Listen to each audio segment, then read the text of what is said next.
Okay, we've got only about 10 minutes left, I'm afraid, for discussion and questions and answers, but we'll definitely get in one round, if not two. I think there's going to be a roaming mic going around. If you'd like to ask a question, please put your hand up and then state your name and affiliation, and be brief as possible, please, and as clear as possible as well. I'm not sure if the Minister's still with us, but if you have a question directly for him, it needs to be heard by this microphone here, so you'd need to come up to the front. Okay, so do we have any questions or comments or reactions from the audience? Yes. No, you have to speak into the mic for the streaming, yes. I'll start again. Sorry, John Pelton, CH2M Hill. I'm just struck by what appears to me a bit of an elephant in the room in the whole of the discussion. Virtually everything that all three, indeed four speakers of the Minister referred to or alluded to had a time base that was long associated with it. Everything from dams, where you're really, even in construction time, you're talking about a long time, certainly in use for payback and all the rest of it. Nearly all of it, there was a long time base implied. And one of the concerns I have, and I'd be interested in the panel's views, is whether that is realistic in the context of the governance challenges. And I think it was Roger put up governance on his slide. It was the only time it was mentioned. And I don't necessarily mean the sort of extremes of corruption and insecurity associated with conflict, although that's part of it, but just the stability of weak governments which are unable to survive politically, never mind in any other context, and just how significant that is as a constraint on the sort of potential and developments that you've been talking about. Any other questions or comments? Yes? Hi, I'm Katrina Knox. I work at Department for Energy and Climate Change. And I've got a question for you, Lily. I was really interested in the finding that most of the climate funding is going towards energy projects, not building ones, which are more cost-effective mitigation. I was wondering if you could explain a bit more as to why that is, if there are any reasons you looked into, and what, have you had any recommendations how you could shift the balance? Any others? One over there?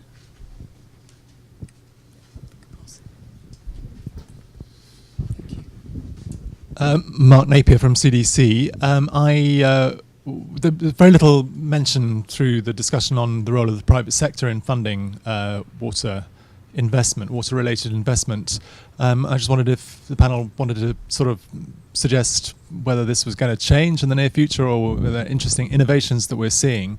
Perhaps actually particularly in the area of storage, which I hadn't thought about. Is there a role for private finance in the development of storage capacity? One last question? Yes.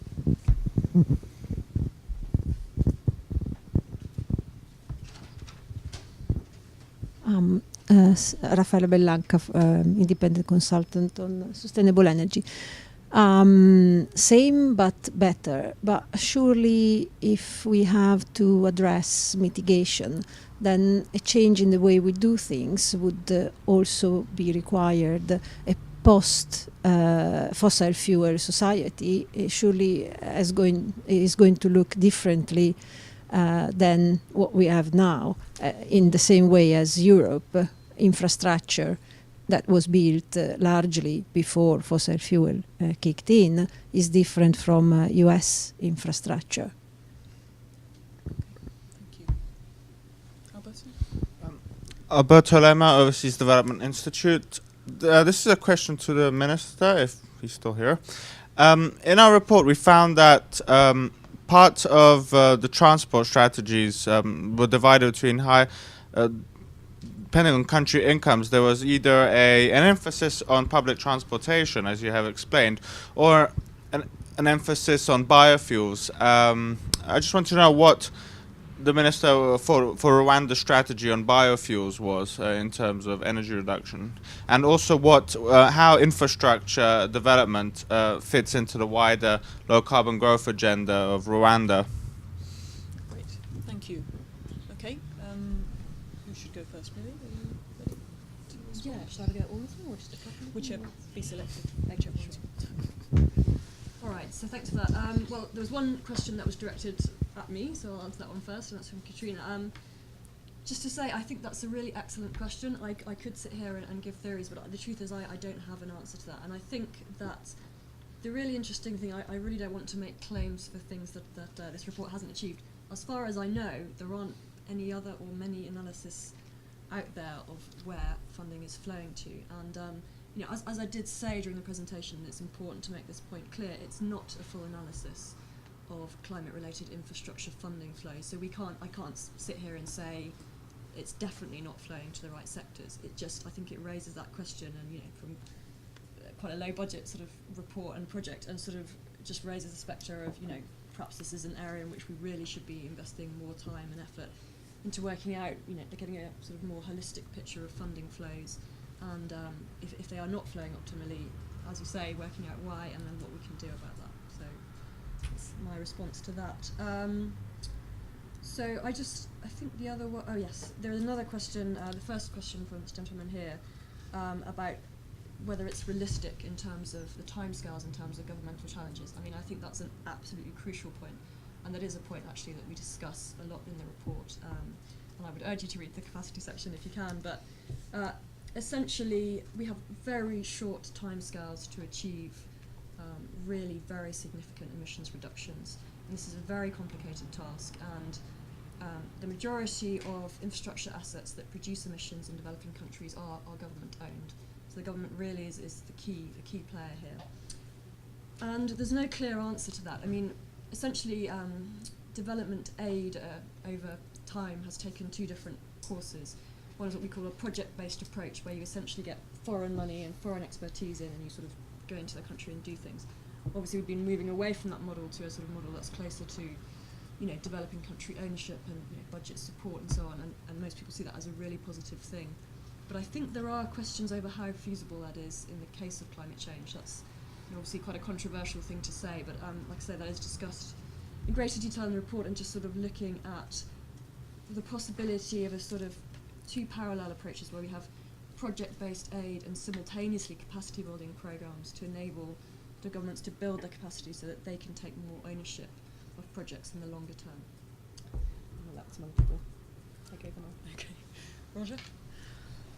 Okay, yeah, very quickly to go firstly to your point. When I say business as usual, I do not mean business as usual as far as economic growth models, you know, which are, you know, I mean, sort of GDPism at any cost, the kind of model that China has had up until very recently, you know, isn't going to work in the kind of futures, you know, I want my kids to live in and their kids.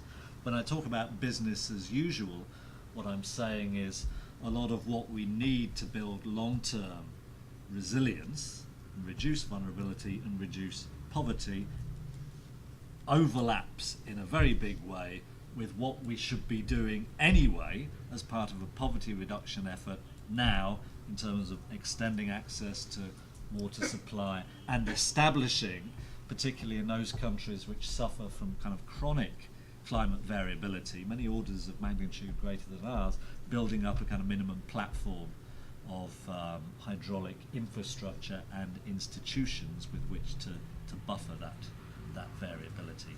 You know, but you know, that's not unique to the climate change challenge, is my point. In terms of time scales, it was John, wasn't it, from CH2M? I suppose that overlaps with the point I've just made, because a lot of the investments we're talking about, therefore, are not the kind of major monuments, you know, the Chinese South-North water transfer or the Millennium Dam in Ethiopia. You know, it's the drip, drip, drip stuff of putting in sustainable rural water supplies, of getting on-site sanitation, you know, this kind of thing. Political stability, absolutely. In fact, one of the key findings of the latest country status overview, commissioned by the African ministers, looking at progress on the MDGs, the water and sanitation MDGs, you know, makes this point very strongly, that the best progress is associated not necessarily with the highest GDP, but with political, robust institutions and stability. We had a question on private finance and storage. It's something Peter may want to pick up, but you know, in the basic public goods, I think it's wishful thinking to expect even customer-facing multinationals to step in and meet that challenge. Peter's doing a paper on that at the moment, so I'm going to kind of leave that to him. I think that was it. Okay. So yeah. Great. Peter? Yeah, quickly. I mean, on the private finance element, I mean, surely the private finance has a huge part to play. In low-income countries, they will need also the kind of concessionary finance that they receive through the International Development Association and other development-assisted funds, because otherwise they will not be able to afford the kind of infrastructure they want. I suppose one of my sort of things I was trying to sort of, well, in my work I tried to do is this, how the two worlds of transactions and the world of policy formulation meet. And I think your question goes to that. I mean, the policy formulation turns around government cycles and is very dependent on political stability and the right kind of policy decisions. And I think that's a concern. But at the same time, there's this whole process of transactional design in which engineers, bankers, and many other professions are involved. And a lot of this stuff about assessment, sustainability assessment, is about strengthening those transactions and making them more realistic in terms of issues like climate change and the vagaries of hydrology. So if those kind of practices become more commonplace, and I think there is an advance, a continuous improvement in those practices, then you have transactions, individual transactions, which are more robust. I think the problem is whether if the aggregate of all those transactions heads the coastal town I mentioned towards a water resource depletion and scarcity situation in the medium long term, well then you're in a problem. But I do think there's two worlds here: the world of finance and transactions and contracts, which need flexibility, and then obviously policy formulation has got to adapt and rethink some of these very big issues around climate change.